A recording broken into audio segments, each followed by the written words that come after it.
Cơ mẹ, các khẩu tao bận tao na. Của tao in đã thông nó theo em nè nè. Lo, linh đại chê các tao trả lời. Tao mẹ nó sư. Mỗi chân họ thông cò. Nè, tôi chưa, tôi khắc rồi, tôi sẽ thả, sẽ dạy, sẽ sẽ, tôi đã chỉ. Sao hại lý cơ mà.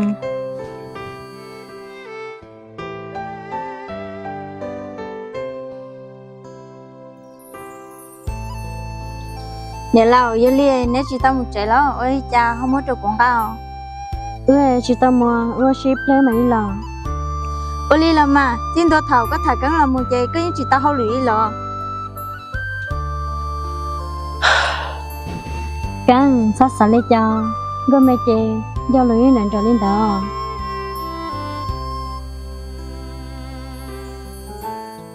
Cô chỉ xài lấy cho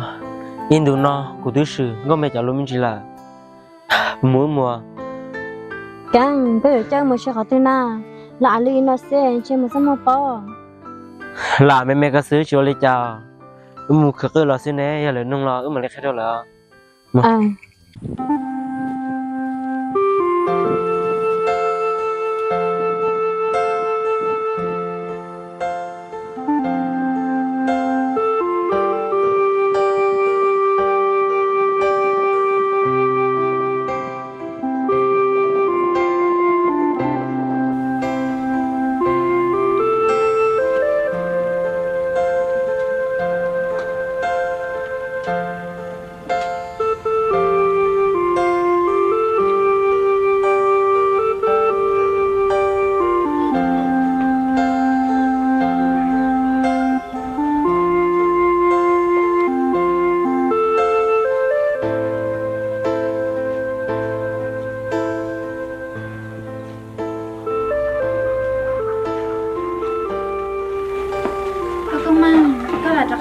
sẽ bé xí lo, yêu có tôi mà hỏi đấy chứ na.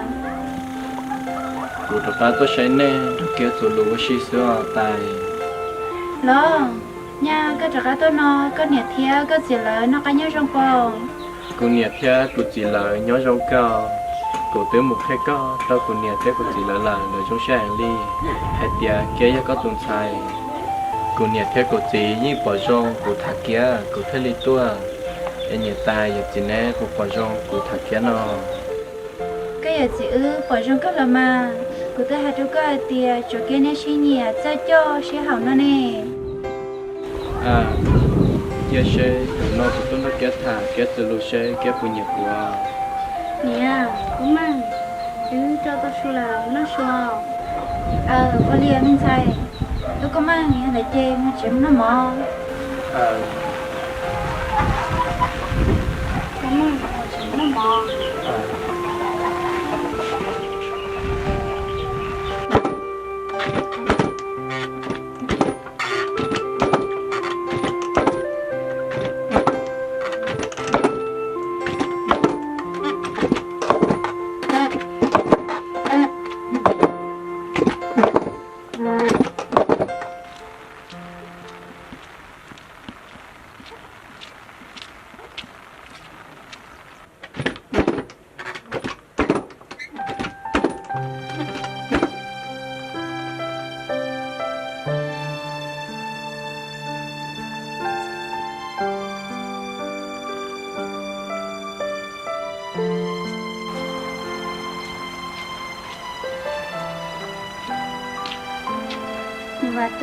Và tôi tuấn đây thế nào?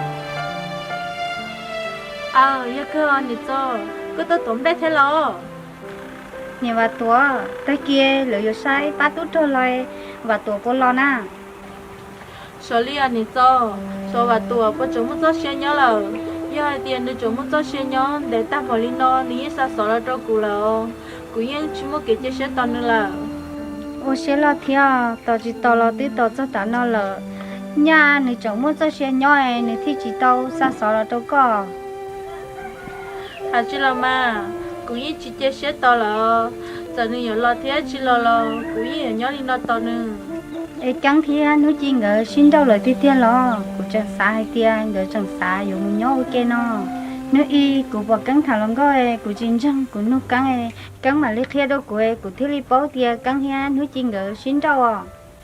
gà chỉ xin đó ta là cơ cắn tôi chỉ luôn nó chi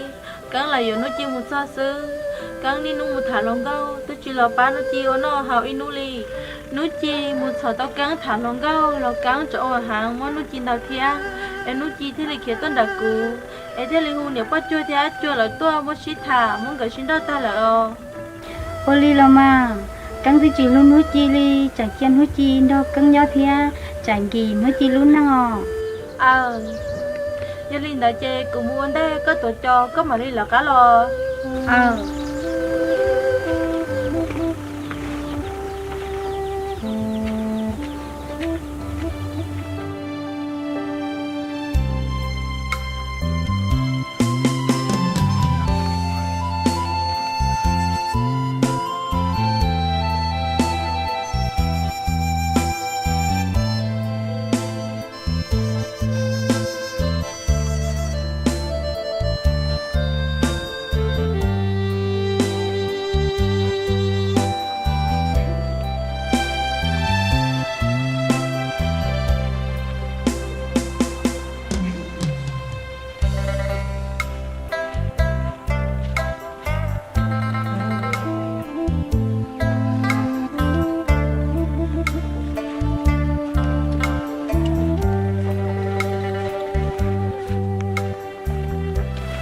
ok nè một đã chỉ lo na nhớ cho cái nè nè đi yo cũng đó phải ye thiang có mình gỡ một thọ các bụi thía cứ lo nó sao nhớ cho mà tôi kêu tới hai tiền nu nó có tên là có mình một lần có một ba thì sợ ô chế sẽ thì sợ không lấy cha chế có bác không nè chế tôi một lần có anh tôi muốn cho nó câu ô xí nu nó là bó nè muốn gọi rong lấy tua chế của tôi mua về thì sợ thì cũng muốn thắp về thì sợ tia chỗ lo ở trong ta thía cho một câu là sư chế thì sợ mà ô ấy cũng muốn ra chi cả của chi mù tao thơ phải ăn cái giờ cũng rong cái một số các bụi thía khờ cơ ấy cũng thêm một là sao ô cha thì sợ hai linh đó đâu có xe có chỉ lo là thế nào lúc mà cầu thía lúc họ trong tao do hai tia chỉ muốn tụ tổ chế ý lên sư nhưng mà chỉ tao thế nào nè thì sợ lên đấy cũng sợ tiền chơi thì sợ lên một lại nào lo căng bây giờ có chỉ khai tiền có mua hoa lử để chỉ thấy giờ có một bó nè thật gì à tí giờ của chị bó hai tiền căng mua hoa lử ấy thế bây giờ cấn thấy một là xưa chú li cha mà tôi kêu nhớ li chè cả chi một bên tê sào chè một xe tê sào ô li cha là yo tê sào ô chỉ tao tê chè cả chi một tuần tông trao tê sào chè nào liền nè thì chỉ có sắp bây giờ cũng một cho bây giờ để chơi cho để cùng mà lo mua căng giờ hai tiền có chỉ mua hoa lử một tiền có rất sao cũng muốn sao nào chơi à ước xin dành nó ấy cũng mà đi mua của liền là mà bây giờ liền để chơi có mà mua nè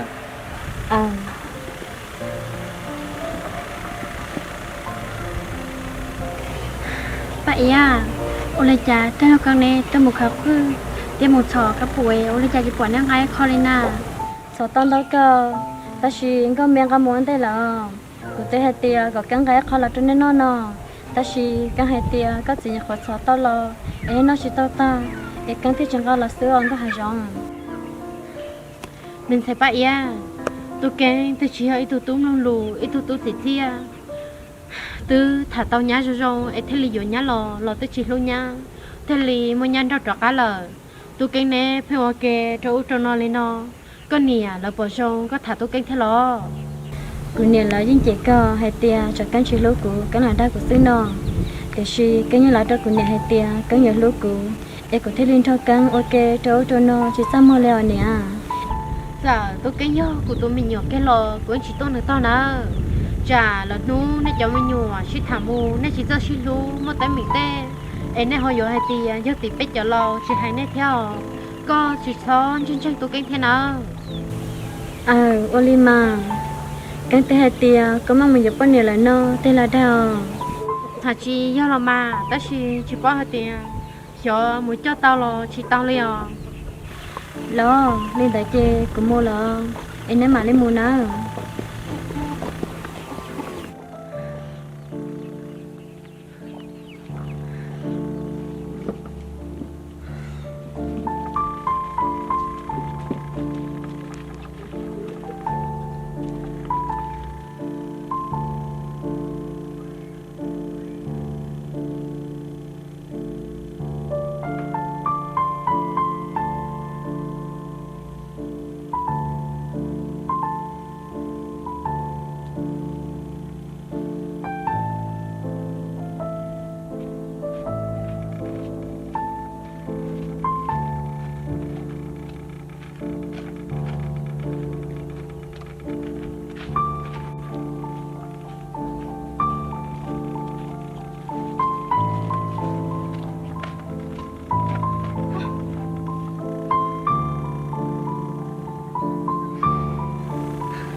cho mấy phải cho mày hãy nhắn mình sai của em mong xưa của chị em lo có bộ bảo ấy của bọn này mình nhỏ bọn nhau ở nó nè cô sai tia cái dâm lo nọ cái dâm không xí lo cái này chỉ hắn giờ tôi cho lý cơ ở đâu có bố sẽ ta liò ấy cái bên này mình nhớ huli cha nọ của bọn này luôn bèo ba đê nó họ của tụi mình sai luôn bèo nó chi nó của yo và tua cái sợi do nó chỉ xin tha lo bây giờ nhớ cái bò nó mò cũng đã trường phó nó chi nè lo chịu cho tụi mình sai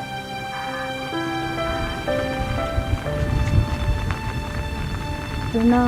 chỉ xí lo đi lo tao sẽ cho lo ho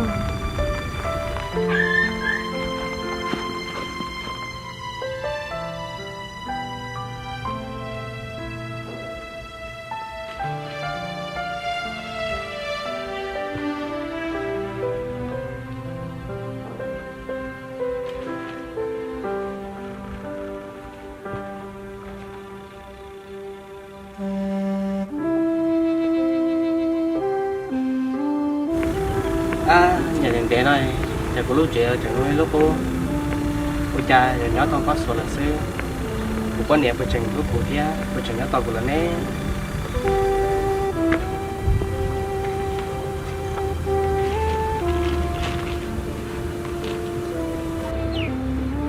qua đây là sao con nhà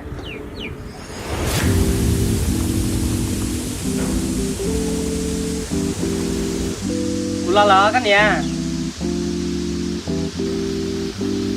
và tua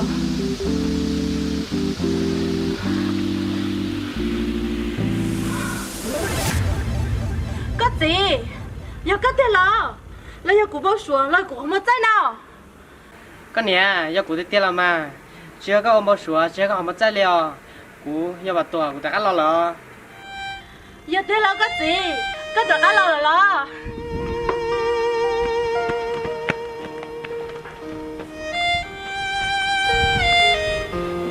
mình nhớ cái cha liao cái nhà cú lo yên nhớ cái chấp là leo cái gì cú sai hai tiền chơi cái chúa ta chơi nhớ là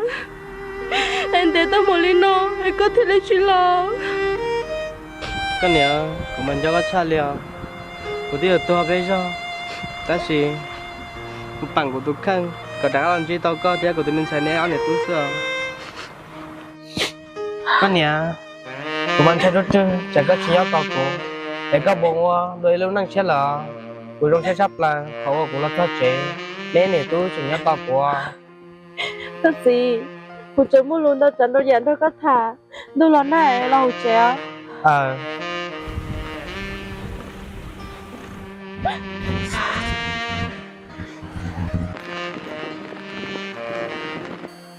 cái gì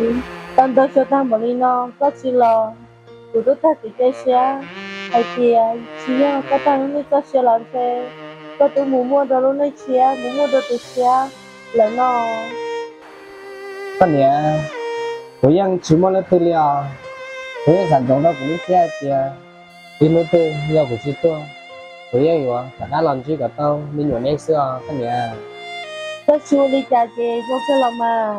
tao quán sai lo chỉ có như chỉ sai cho sợ là cho mình nhớ ưu hay tiền cho chúng mua cho xe nhau để cho ba tôi cho là như chỉ mới tu hay tiền có li của chị tao là vì nhớ cả thật cho mà cái đắng như thì tụ họ lấy trong xa cái cảnh xa để yên lo cái này chỉ tập của lo xưa các mẹ cho lo cứ cho lo đến đó của tôi chỉ có để tôi chỉ là nhớ ở cái ta bây giờ của thế này thì tôi phải sợ lọc ra cho nên nhỏ này có xưa giờ đi cái chỉ tao vừa con nhỉ ô tô này chia thì thu đi lo các mẹ vì chẳng thì tao hiểu con nhỉ ô tô ilu này chia thì tên họ vì chẳng mua các thứ cái con nhỉ của nó có sao có lúc chia có một chuyện cái chẳng đâu của nó cái gì cũng khen đầu cũng xem đó câu tết đó câu như chỉ là cái liều cái mù tao xem thôi lời tại vì sai thì có tao nó mới có xia nhưng một chỗ là tụi chị năng sẵn ra lò nhớ ra học của luôn năng để xì cũng như chụp đi xia cho lời đi của tại chế xia hay thì mới nu có nhiều cho cá lò thì cụ tôi chỉ tao nó có lúc mong ta xin năng này nếu các chị sẽ tao đi cho cũng trong xe cơ là các nhỉ cũng lo rồi nó thì ở chi là cá muốn nhớ to con chỉ là cũng lo lần đó nên nhỏ nên nhớ ô luôn năng một cả cho nên là lo giờ có sẽ thì xia tao đi có chỉ mua lại chè cho khóc lại lọ xin nào mù của giống mua co lần đó cũng luôn năng để dân tao dân chua lô tê thế thì giờ sẽ tao của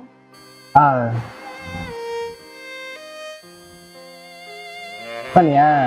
bây giờ của tôi làm để cho nó hơi chỉ bỏ của tôi mình xài cái kia nè mình đã chỉ là xe của tôi mình xài tôi nó lo tiền lắm có là có thôi yo có gì họ luôn này nó như chỉ mua co lần đó cũng nhau mình nhớ lo tôi chỉ mua tụi bóc kia mình nhớ tới tận giao tới thả lần đó mua một tay cho nếu chỉ lúc của hai ly đừng tôi chọn mua mùi dừa là mua chỉ lúc nữa mua tôi tất cả mua người sát tôi đó cũng nhau in tụi nó là mua một tay mà ai cũng có nữa muốn thật đã lo là nhớ đậu là thế lo của sai kia mình nhớ nhớ nó luôn đừng cho có nhỏ ô nó hồ nó ôi cha giờ tận cho ta một lên đó hợp tác của chuyên sổ xe mình xài thì chịu quan đâu cả lò ra hả chỉ là mà mua nữ lấy xứ lúc nữ dưới nữ sẽ tới do em nữ thế li chính là của hai cái này là mà cái này gia đình đó đã lo rồi nhảy tuổi còn được xem vi cho mà lên một tuần rồi cả làm cho có nó hồ mà lấy khóa mà lấy xe còn lấy quay cho nên chỉ chiều mà làm đó có khiến nó từ hồ rồi luôn nên rồi trong sắc của cái này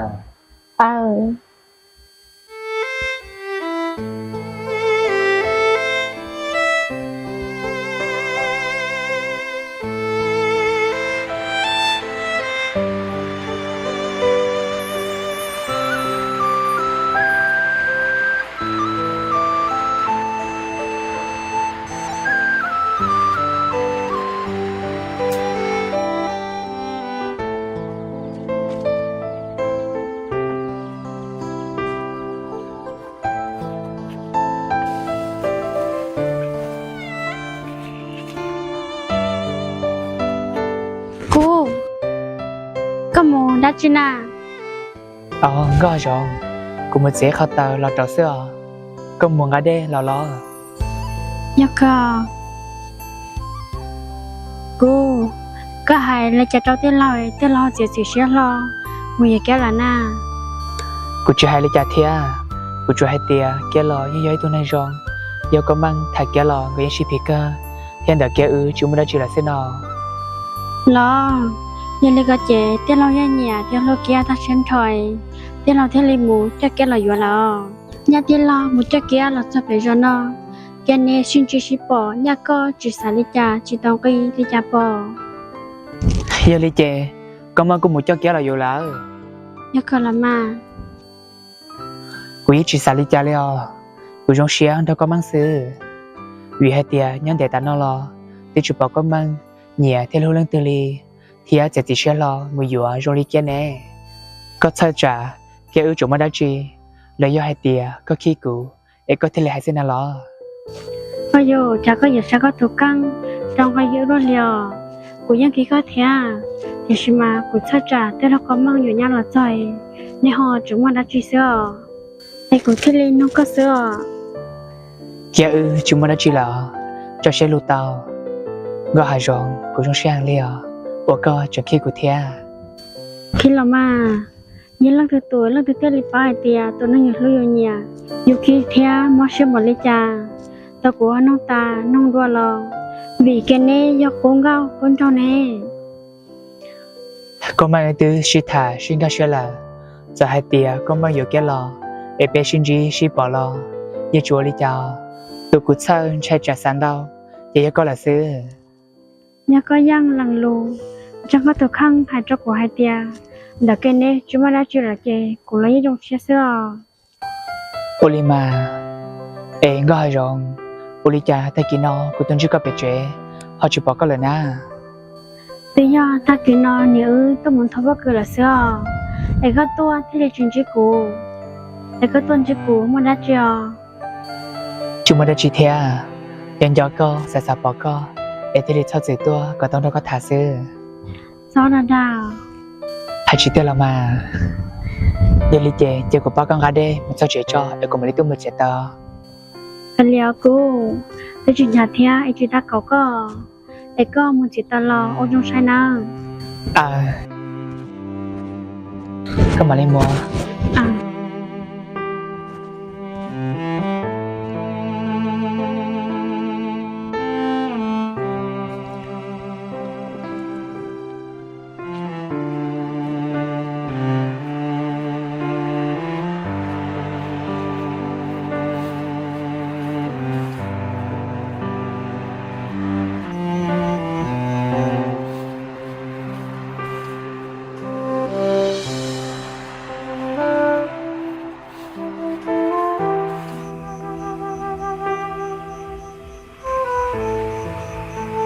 cái nè cái tôi là bữa đây đó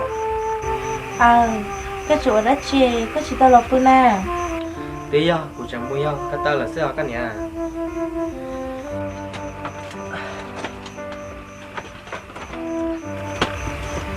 cái nè cái sao khi là nó mà cái gì tôi yên đến để chỉ tao bữa kê đến để nó chỉ tao mua kê để chỉ sầu ra để cũng thế để tao mua sầu cái sao mà đến nó cũng mua đúng cho cũng thấy chị tao cũng làm thế liệu cũng cho cái cha lúc cái là sao cái liều tao mua bò sao mà liệu cũng thấy chẳng nhớ cái gì cái chuyện là cái nhỉ nhưng chúng ta liệu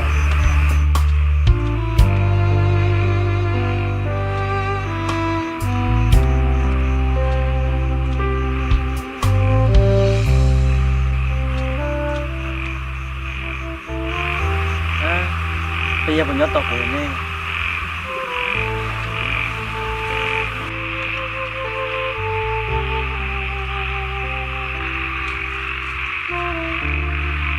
vậy à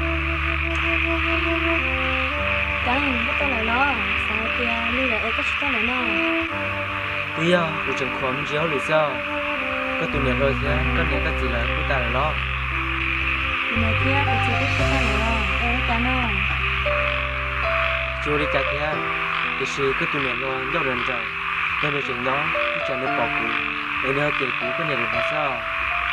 chỉ sao sao là cái tôi lại lo bao chỗ nó à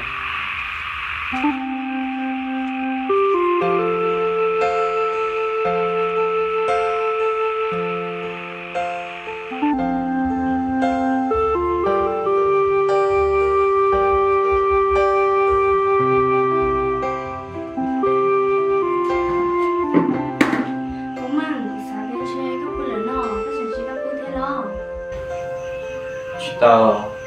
của tôi chẳng tao có để tao có thả nè lo cái tôi in nó sẽ sai cái lời cái chỉ một bữa sau thay kỳ ứng mà đi thả nó mà của tôi để tao bảo lên nó lo vì do cũng muốn mua xe nó có thả tao chỉ tao thay kỳ lo có do tôi nên của lúc của nhà giờ hai tia của yếu tôi để cha đỡ nên nó lo do tôi chỉ có gì của những chuyện họ xa liều mua đi trà thì cho đa tao cũng muốn siêu nó liều giờ một bữa nó chỉ cho nó là cũng mà đi cho có thả nó mà chỉ do hai tờ muốn do của tôi xứ nhưng hai tờ kia họ được xe tôi họ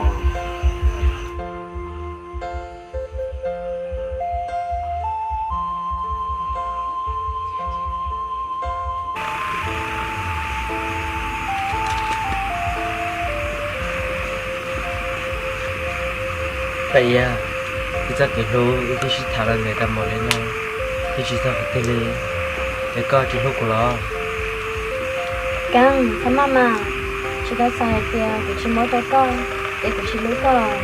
để đi tăng trang tiền sẽ có phần lúc của tiền chạy plea của mỗi cho các ta có cho của chơi chị lúc của thì con chơi mò thì mò sẽ ở cho của nào sai lấy con mà quyền lúc có sơ giờ của tôi có sự kiện luôn qua giờ lúc có hay giờ lúc có hả thì chúng nó lo tôi chọn tôi được thế mỗi lần sơ như chúng nó được bảo liệu cái chỉ liền mua cái sự kiện lúc được cái sự làm nào sợ có việc thọ của hành bỏ đi co lò của những trẻ tăng chân co thì anh đã nói bé trẻ sư u li co chỉ rong để chỉ mua sinh lực cho nó của cho đa nó có sao cứ như vậy hay và có tổ xe mua cái cái lúc đó của mà này thế thì giờ rong giờ của chỉ liền mua cái có giờ cái lúc đó nó thì bây giờ mua tám mình rong có ý liệu ông đi mà cháu con có xe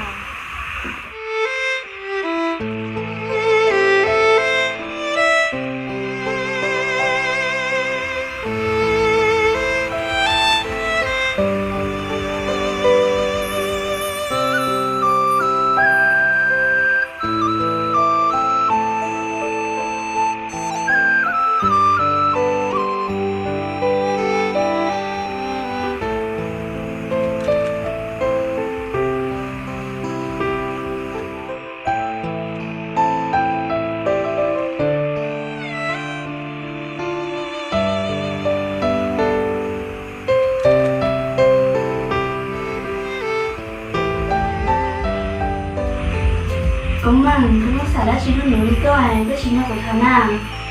của sa chế con nhẹ theo các thứ của ta cho sao kìa giờ hai tia mà nói của cho các mùng đâu của nhỏ vô của bên nhà để các bộ cả theo của yêu ta sẽ nó cũng có tiếng nhỏ của tôi cho sang nè bố cha cái giờ hai đứa đang chỉ đi có đi na có tiếng chỉ tao hai của nhiều của chị đi thì của nhiều có tao đi chán à giờ hai tia các ta sẽ đó của một lần nhưng chỉ nhuận liều một giờ chế nhiệt tết diễn ra là mà phi số tua đơn nhiệt tết chỉ bên nó thao giờ hai tia cơ chỉ lối của chỉ tao sẽ một yêu của chế hai kia đó nó ấy chỉ sống đó của một chẳng thể không một lắm hơn đâu ở tao lòng hỏi chỉ tôi sẽ theo cũng tao xem là nó sẽ đâu được có bố tiếng chẳng sẽ tao sẽ thẳng để đi nè giờ những bộ shit thản nó lời do shit thản để nhưng chỉ chờ chén còn chờ chén chè sẽ có bộ lúc của tia của bộ lúc co tia ó lên bộ sáng ban lên mùi nhà tận tết so hãy cho được cụ nhưng lúc có tia liều kia nhưng xả ô lúc nên đó có tia li coi cho chúng tôi của sắp là hãy cho được cụ với nhà theo lúc có còn hãy cho họ chỉ tao một lúc nâng cơn đời nó có sư sẽ có qua giờ lúc cũng cho nó có sơ kia hai lý có hai chè sẽ ta hai tia có cả yêu cụ bây giờ na